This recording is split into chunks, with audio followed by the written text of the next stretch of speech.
Ruth chapter 2. Now Naomi had a relative of her husband's, a worthy man of the clan of Elimelech, whose name was Boaz. And Ruth the Moabite said to Naomi, "Let me go to the field and glean among the ears of grain after him, in whose sight I shall find favor." And she said to her, "Go, my daughter." So she set out and went and gleaned in the field after the reapers. And she happened to come to the part of the field belonging to Boaz, who was of the clan of Elimelech. And behold, Boaz came from Bethlehem.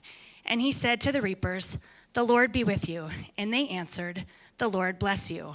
Then Boaz said to his young man, who was in charge of the reapers, "Whose young woman is this?" And the servant who was in charge of the reapers answered, "She is the young Moabite woman who came back with Naomi from the country of Moab. She said, 'Please let me glean and gather among the sheaves after the reapers.' So she came, and she has continued from early morning until now, except for a short rest." Then Boaz said to Ruth, "Now listen, my daughter, do not go to glean in another field or leave this one, but keep close to my young women. Let your eyes be on the field that they are reaping, and go after them. Have I not charged the young men not to touch you? And when you are thirsty, go to the vessels and drink what the young men have drawn." Then she fell on her face, bowing to the ground, and said to him, "Why have I found favor in your eyes, that you should take notice of me, since I am a foreigner?" But Boaz answered her, "All that you have done for your mother-in-law since the death of your husband has been fully told to me, and how you left your father and mother and your native land and came to a people that you did not know before. The Lord repay you for what you have done, and a full reward be given to you by the Lord, the God of Israel, under whose wings you have come to take refuge." Then she said, "I have found favor in your eyes, my lord, for you have comforted me and spoken kindly to your servant, though I am not one of your servants." And at mealtime, Boaz said to her, "Come here and eat some bread and dip your morsel in the wine." So she sat beside the reapers, and he passed to her roasted grain. And she ate until she was satisfied, and she had some left over. When she rose to glean, Boaz instructed his young men, saying, "Let her glean even among the sheaves, and do not reproach her. And also pull out some from the bundles for her, and leave it for her to glean, and do not rebuke her." So she gleaned in the field until evening. Then she beat out what she had gleaned, and it was about an ephah of barley. And she took it up and went into the city. Her mother-in-law saw what she had gleaned. She also brought out and gave her what food she had left over after being satisfied. And her mother-in-law said to her, "Where did you glean today? And where have you worked? Blessed be the man who took notice of you." So she told her mother-in-law with whom she had worked and said, "The man's name with whom I worked today is Boaz." And Naomi said to her daughter-in-law, "May he be blessed by the Lord, whose kindness has not forsaken the living or the dead." Naomi also said to her, "The man is a close relative of ours, one of our redeemers." And Ruth the Moabite said, "Besides, he said to me, 'You shall keep close by my young men until they have finished all my harvest.'" And Naomi said to Ruth, her daughter-in-law, "It is good, my daughter, that you go out with his young women, lest in another field you be assaulted." So she kept close to the young women of Boaz, gleaning until the end of the barley and wheat harvests. And she lived with her mother-in-law. This is the word of the Lord.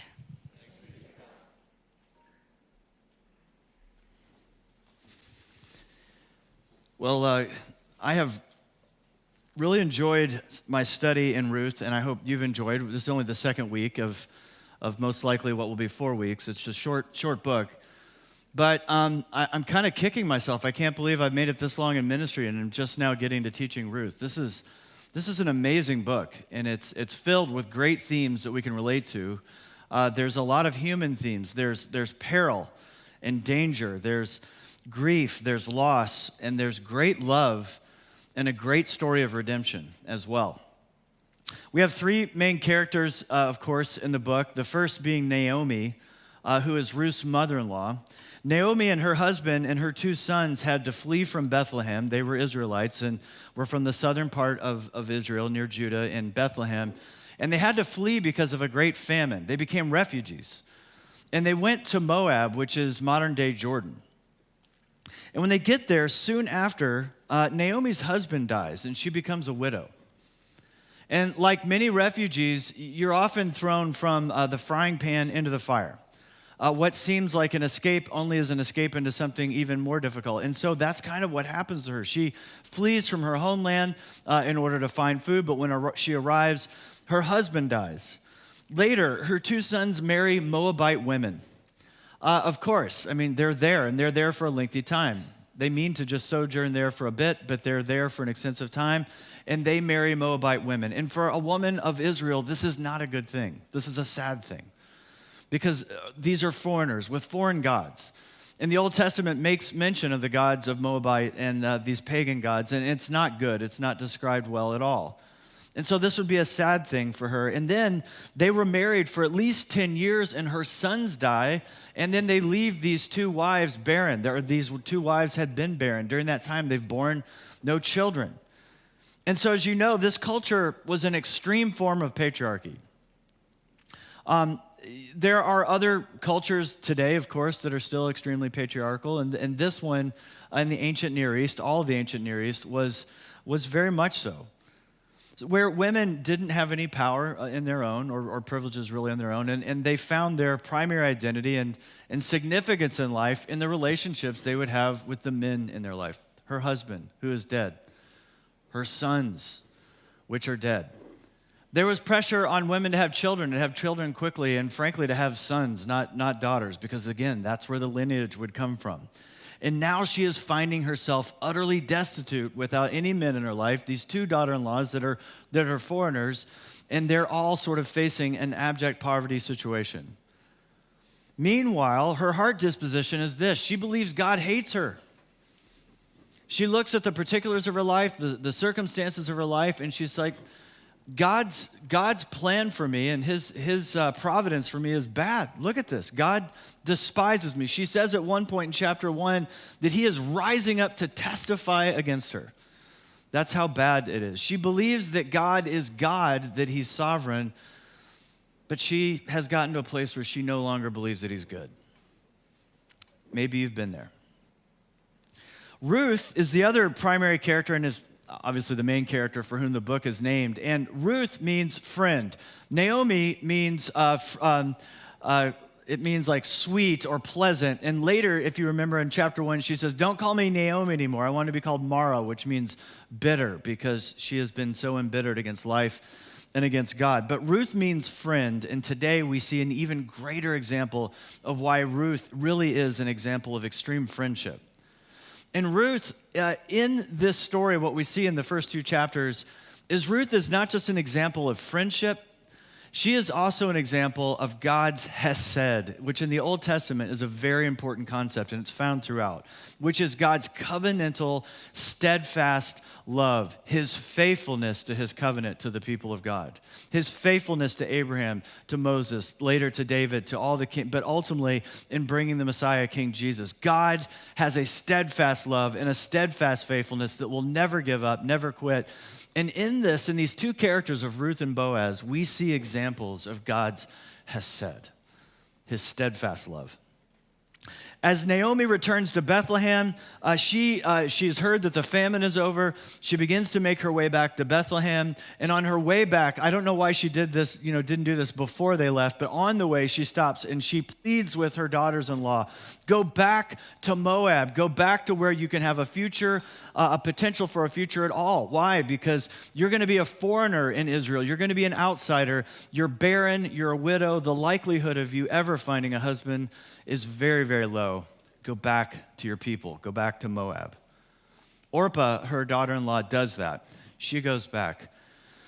But Ruth says to her, I won't. And she pleads with her again, a second time, go back to your people. But she covenants with this hesed, this example of hesed to Naomi, saying, where you go, I will go.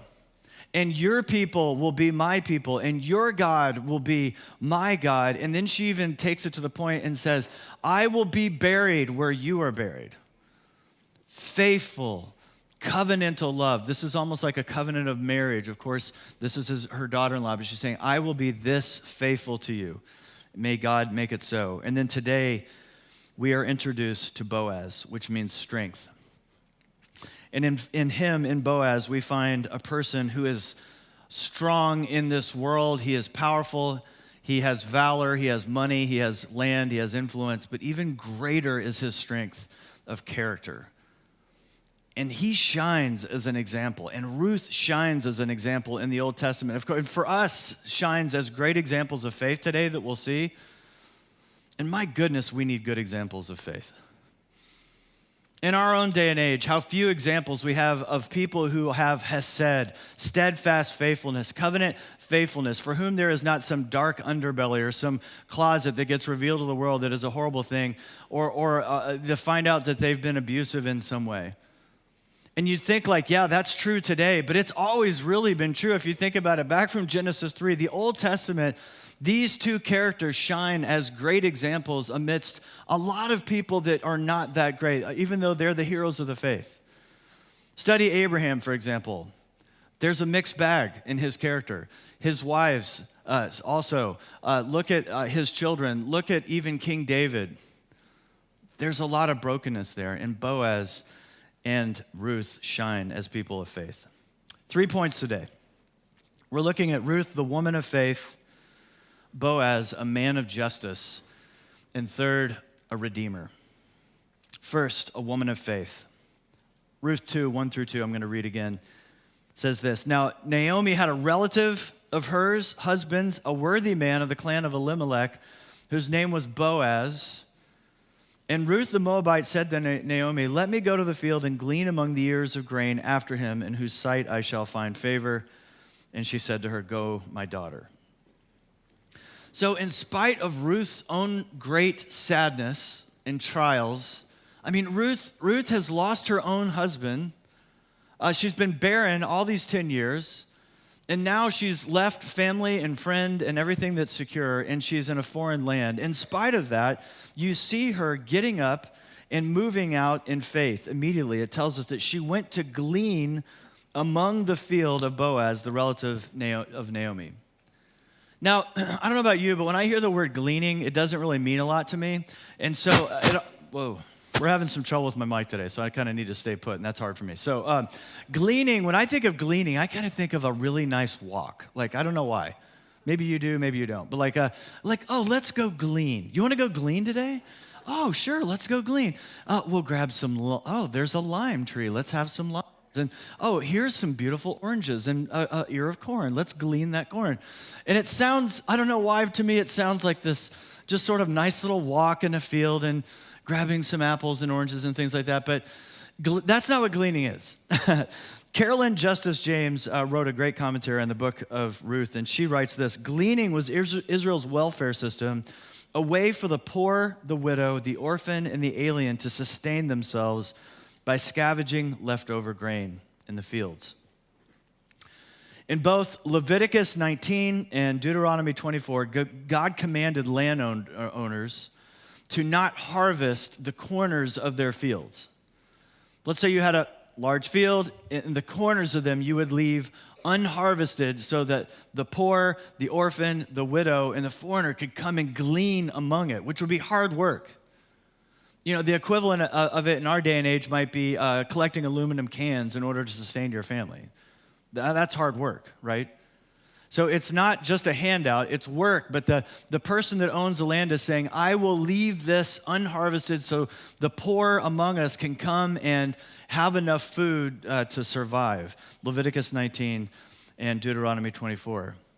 To glean was a public display of great need and poverty. It would be difficult work, and it would be embarrassing.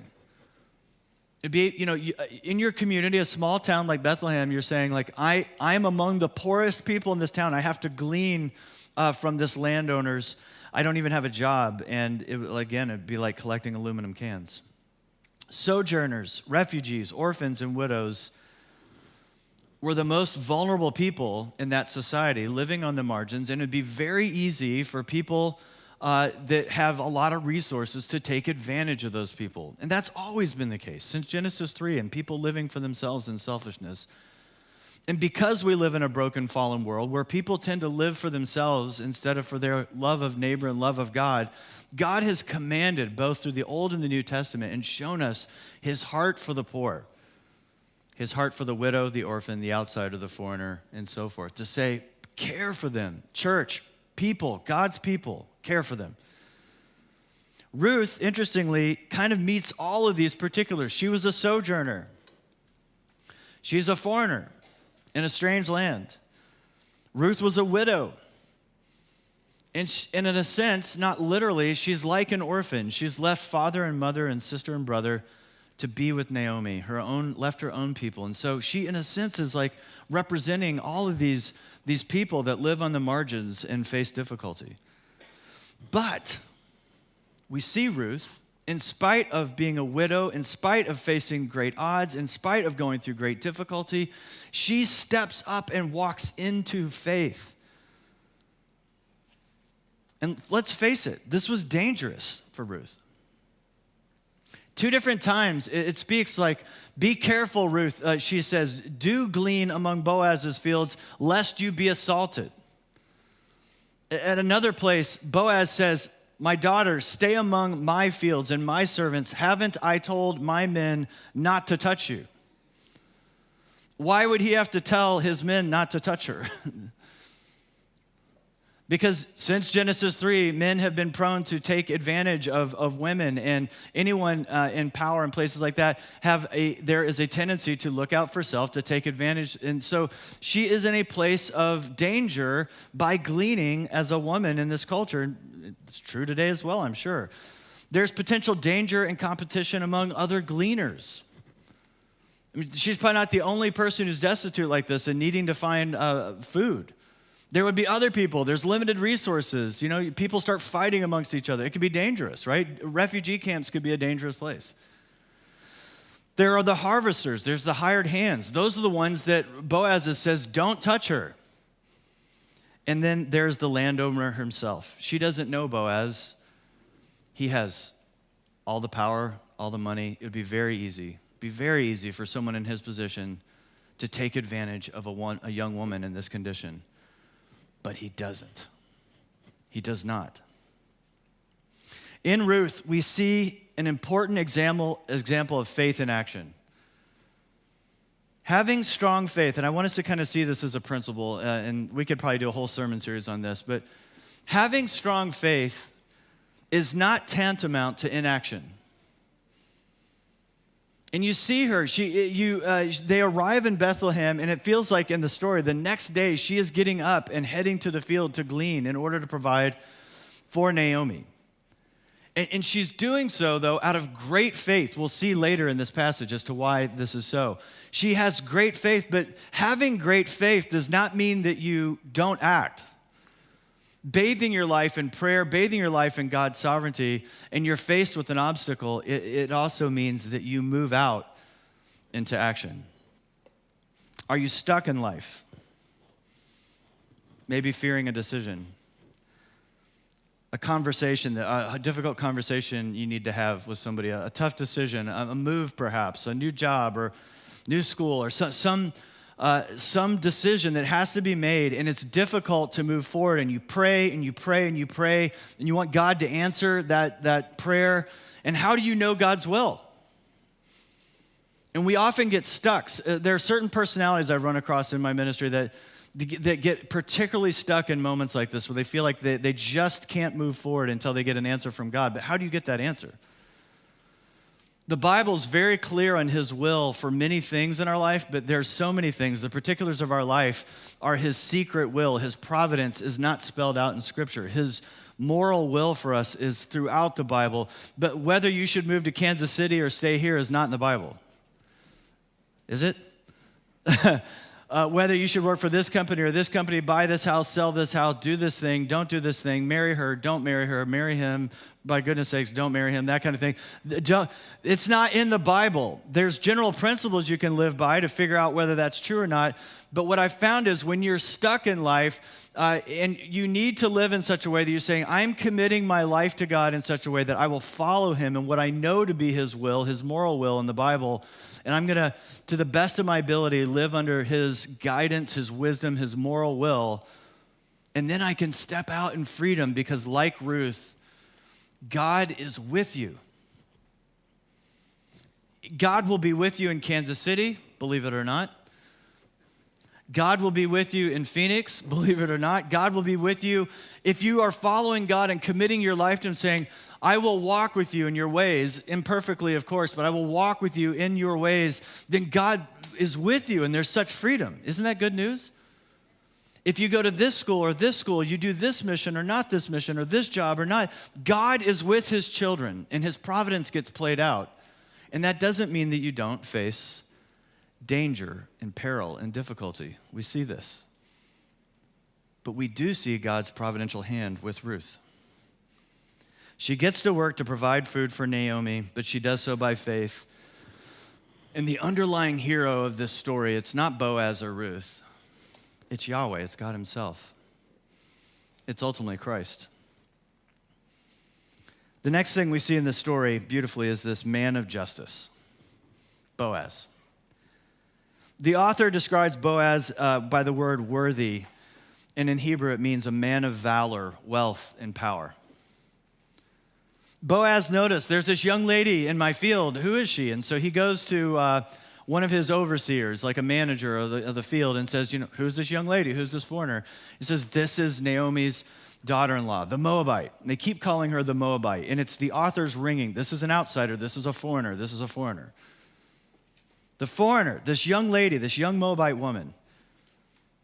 Then the servant tells him something extraordinary. This woman, this foreign woman, has had the boldness to ask if she can glean among the sheaves. Okay, so again, gleaning is not frolicking around in some apple tree field. It is hard work where you are like literally having to harvest grain for your family's survival. She had the boldness to say, as your harvesters are harvesting, can I glean from that which falls on the ground after them? Fresh cut grain, the good stuff, not just the crummy old corner lot. Can I be among the middle of the harvest, gleaning after the harvesters? This is a bold, bold request. Now, the law didn't specify how big a corner was on a field, right? In Leviticus and Deuteronomy, it didn't say, like, if you got an acre, you got to leave a third of an acre. It doesn't say that. It just says leave the corners. And therefore, it kind of left some room for interpretation. And the selfish person could live by the letter of the law and say, every corner has a single stalk for the poor, like one stalk of corn on every corner. Like, well done. You're so faithful to God. So that would be letter of the law. But the spirit of the law was feed the poor.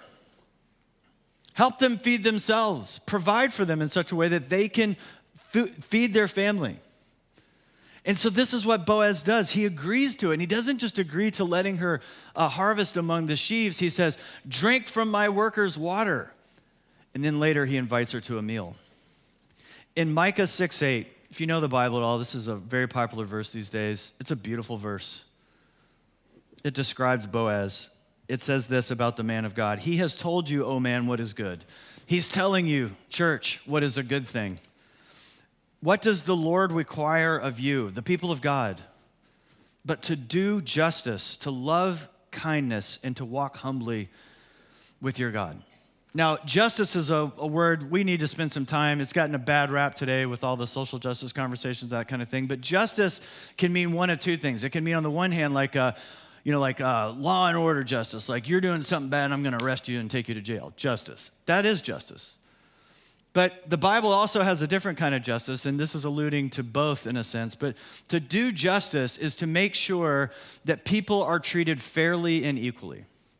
So whatever resources you have, whatever power, whatever influence, whatever control you might have as a person who walks with God, you make sure that people are treated fairly, that if somebody works, that they get paid an honest wage, a fair wage, the same wage, and that the poor are treated with fairness just to the same as those who would have greater resources. To love kindness and to walk humbly with your God. Now, we have a lot of bad stereotypes of what it means to be masculine and feminine. And we have for a long time. It's not as if like, oh, these patriarchal people, they were so bad and we just got it so figured it out. I mean, look at us. Look at us today. Look at, in spite of all we know and our commitment to equality and that kind of thing, look at us as a culture and a nation. And I'm not going to get into a lot of details, but You don't have to dig very deep to see awful and toxic examples of masculinity in our culture. From Washington to New York, like in network rooms, to local people, and to pulpits all across America in churches, pastors. Horrible examples of toxic masculinity, horrible examples of what the feminine ideal is, and bad stereotypes with both. Toxic examples of both. But here, God is raising up for us Ruth and Boaz as beautiful examples of his creation design for men and women. And they both defy stereotypes, both in their day and in some ways ours as well. Ruth is not some wimpy woman. Instead, she is this woman of great faith, a woman who moves out in action and strength and faith. And Boaz defies the stereotype as well. Ruth is impoverished in the world's eyes. She has no man in her life. According to patriarchy, you have no meaning without a man on your shoulder, somebody to protect you. But she doesn't seem to mind. And what I love about Ruth, this outsider, this foreigner, this woman who's brand new to the faith, and meanwhile Naomi has walked with God and been a part of the people of God for all these years, she's the one showing Naomi what it means to follow God. She's the one filled with strength, new to the strength, showing Israel what it means to be faithful. Boaz is a man of power, and he uses his resources and his privilege to bless instead of curse and to help instead of harm. How beautiful. I was thinking about Boaz this week, and I wrote this. Boaz is generous in provision and protection and praise. Pastors just can't help but do everything in threes. It's the weirdest thing. And it has to be the same letter, 3 Ps. Provision, protection, and praise. Boaz says to Ruth, do not glean in another man's field. I've told my men not to touch you. Protection. Provision. He provides for her over and above what her need is. She bows before him and asks, why have you found favor in my eyes? I'm a foreigner. And then he blesses her with praise and with his words. And I love this. Listen to what he says in verses 11 through 13. And by the way, there's this stereotype of the ideal man, the macho man, who doesn't use his words much. Like, I told you, honey, when we got married that I love you, and that ought to be enough. Like one and done. I told you I love you, Poor guy. Well, I'm throwing the whole South under the bus. My bad. But but the ideal man, I don't say a whole lot. So, but this man, this warrior, this man of valor and power and influence and strength, he might have even been a military man. He says this. He rises up with his words to bless this woman. Listen to what he says. All that you have, why are you blessing me? Why are you doing this? Why are you being so kind? And he says, all that you have done for your mother-in-law since the death of your husband has been faithfully told to me. Word is getting out about her faithfulness and how you left your father and mother to your native land and came to a people that you did not know before you. He gets it. This was a huge sacrifice for you. You left father and mother. You lost husband. You're a widow. You're barren. And yet you came with Naomi. What faithfulness. And he could have just kept that to himself. Husbands, wives, how often do you think something kind about your spouse, but you never speak up and say it? Bless one another with words. Your children, you see them do something wonderful, but you say, I don't want them to get cocky. Tell them. Bless them with words. Then he says this, the Lord, this is literally a benediction. The Lord repay you for what you've done, and a full reward be given you by the Lord, the God of Israel. Listen to this, under whose wings you have come to take refuge. May the Lord bless you, the Lord of Israel, under whose wings you have come to take refuge. Ruth, you've come under the refuge of Yahweh's wings. You've become a believer. You had faith in pagan gods, and now you're looking to the one true God. You are taking refuge under the King of Kings and under the Lord of Lords. This is beautiful. He's preaching the gospel to her. We have wrongly defined masculinity and macho stereotypes.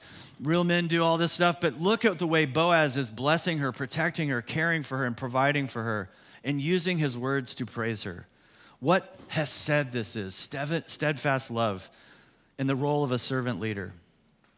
Ruth is an outsider, but he treats her like his own daughter. He protects her so no harm comes her way, showers her with words of blessing.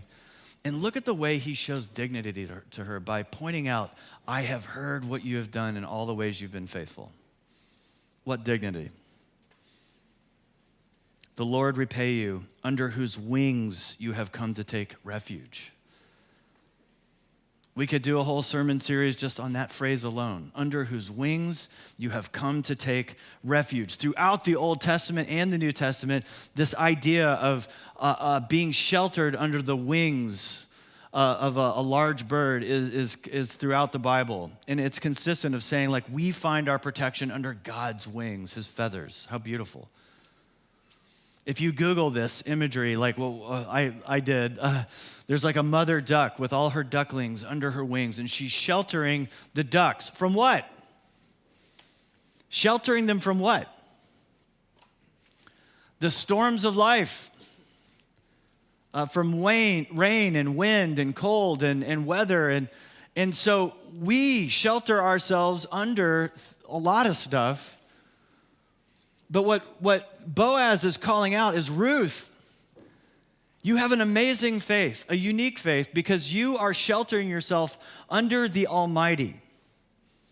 In a sense, what he's saying is this: it's not my wings you're finding shelter under, even though you're seeking to glean in my fields. What you're demonstrating is you're finding your shelter not under a man's wings, but under the Lord's wings, under whose wings you have found protection. As I shelter you, it is the Lord sheltering you. You don't just have another man in your life, Ruth. You have the living God. Naomi feels as if her life has no meaning because her husband's dead and her sons are dead, and yet she's not fully sheltering under the wings of the Almighty right now. She's not finding her refuge there. He then feeds her. He provides for her. At lunch, he shows her what it means to be a servant leader. And so they have this meal together. He's like, hey, come dip your bread in the wine and so forth. And a lot of people interpret this as like, ooh, this is their first date, because it's kind of a romance story eventually, right? But we're not there yet.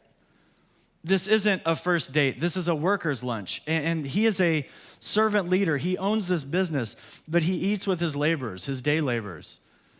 He's getting everyone together, and he's serving the meal. He's hosting the meal. He hands her the grain. He's serving her, telling her to get water and so forth.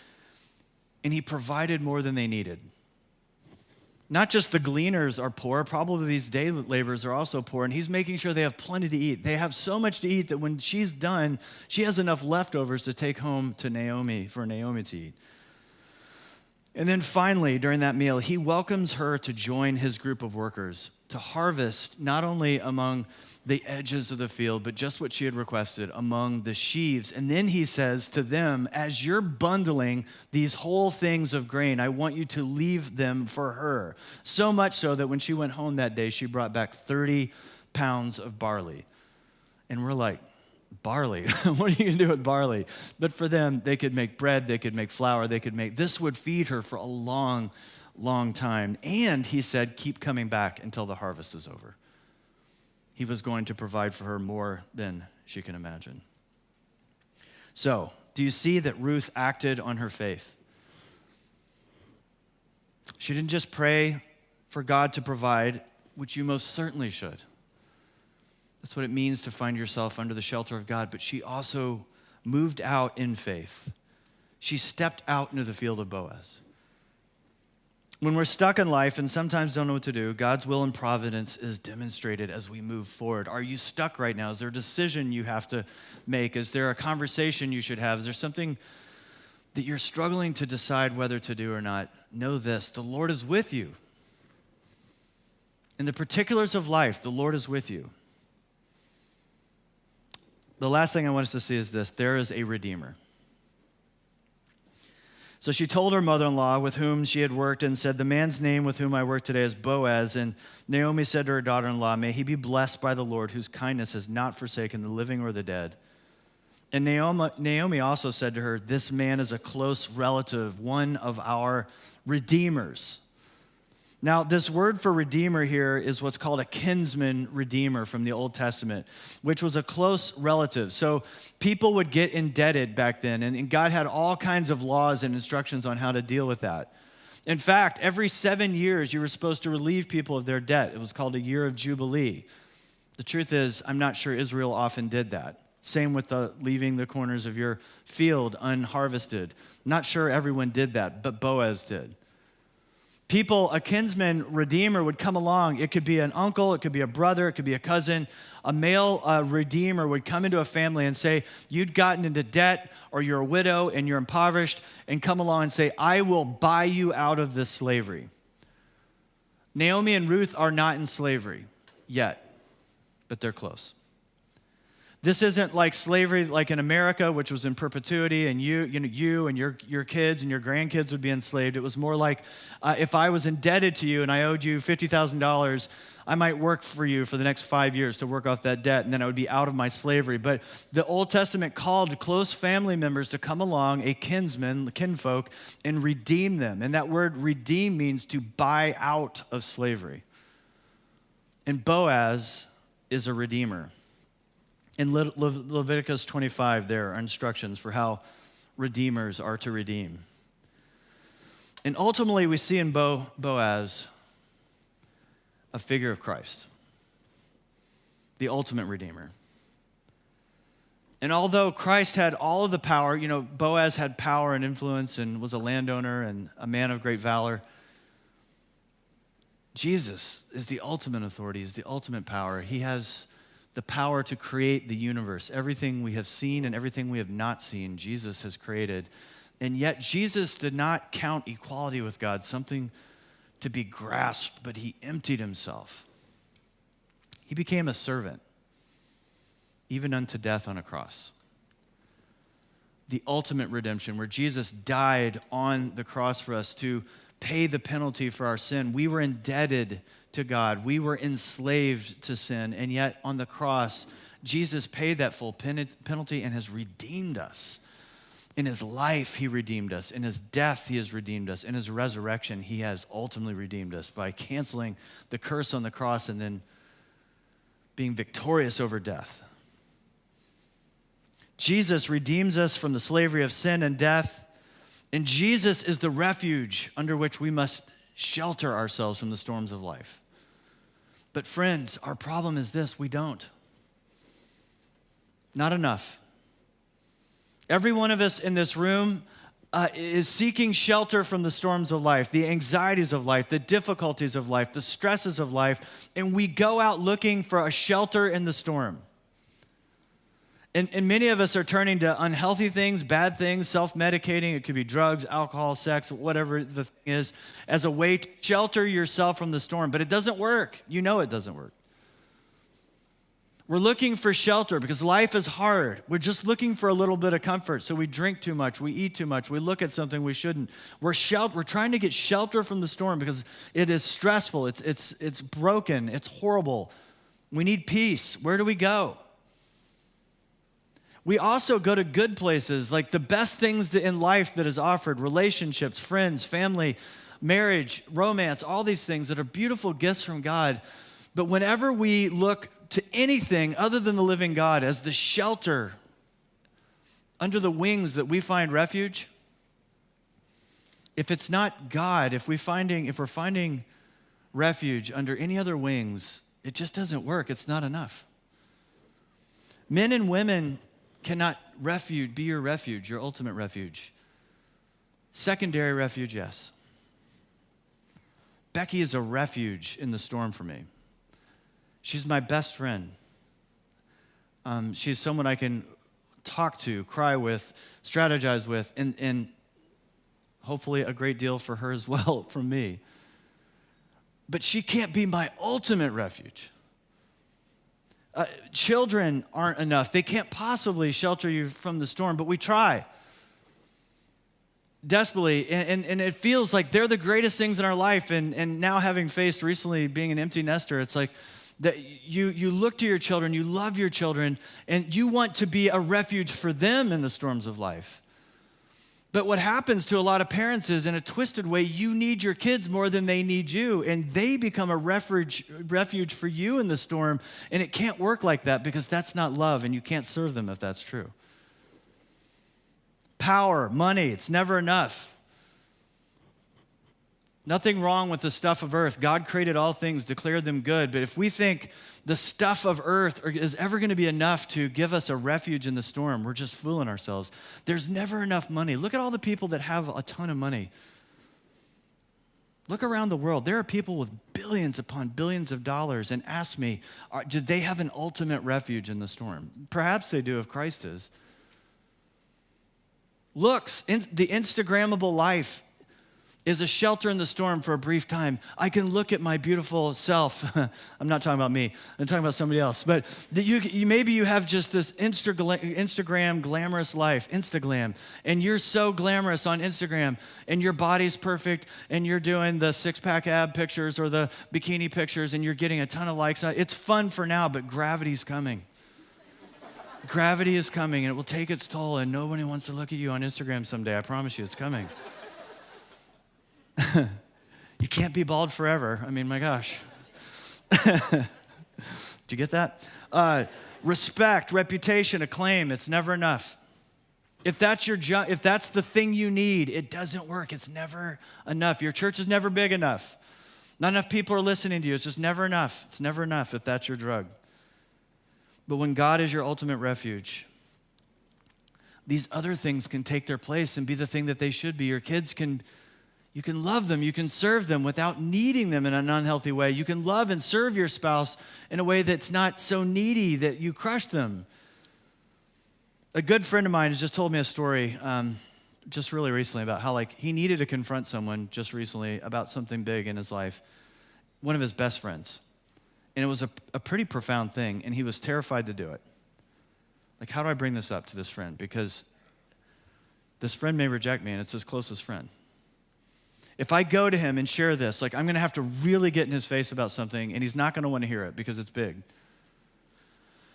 And I was so proud of this young man because he had the boldness to go to this brother and tell him and risk the friendship because he loved this brother so much that he was willing to tell him the hard thing, the really hard thing, even though it may cost him the friendship. Because here's the thing, if your friendship is your ultimate refuge in the storm, then you can't do that. Are you with me? If that friendship is your ultimate refuge in the storm of life, then you can't confront that friendship because you may lose that friendship, and then you're using that friend. You're not loving them. Because a real brother will tell you the hard thing when you need to hear it, and then will be with you in the brokenness of it and never leave you or forsake you. So even though you are the one that needs to be confronted in your sin, and you're caught in it and you're trapped in it, but then that brother says, and I'm not going to leave you or judge you. I'm just right here with you. I'm going to walk with you in it.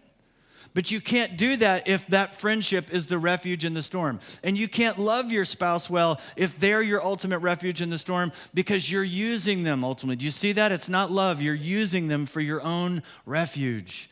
But if Jesus is your refuge, all of a sudden you get freed up to love your spouse, to love your kids in a way that doesn't twist them or get weird. And I need you to never leave Phoenix. And I get a little weird like that. Or I need you to be this for me. No, I'm your parent. I'm your refuge. But ultimately, Jesus has to be your refuge. Not even your parents, right? Even Jesus has to be your refuge. Ruth is poor. Ruth is destitute in the world's eyes, and yet she found her shelter under the refuge of God's wings. And she has a strength that you don't see in Naomi, and you don't see around her. She has a strength and a faith. Boaz, a man of great resources and therefore privilege, but because God is his refuge, he didn't need another thing to be his refuge, and he could serve instead of take advantage of other people.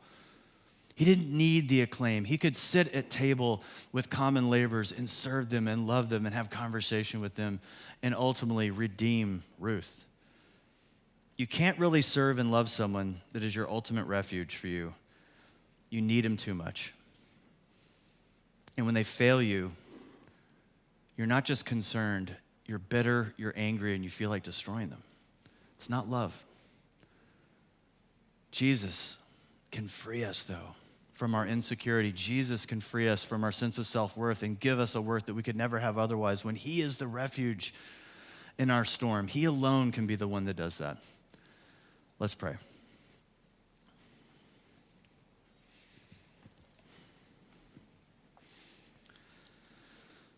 Oh, Father, every man and woman and child in this room has looked to other places of refuge in an ultimate way. In fact, every week when we confess our sins to you, we see ways that we're doing that. But it's folly, Lord, it's folly to seek refuge in Wall Street with its ups and downs, to seek refuge in food and drink, to seek refuge in fleeting pleasure, so tempting but gone in a moment. Even in the good things like children and marriage and friendship and spouses and roommates and even those things, it's not enough, oh Lord. Let us come under the shelter of your wings, put our hope fully and finally in you. We pray this in Jesus' good name. Amen.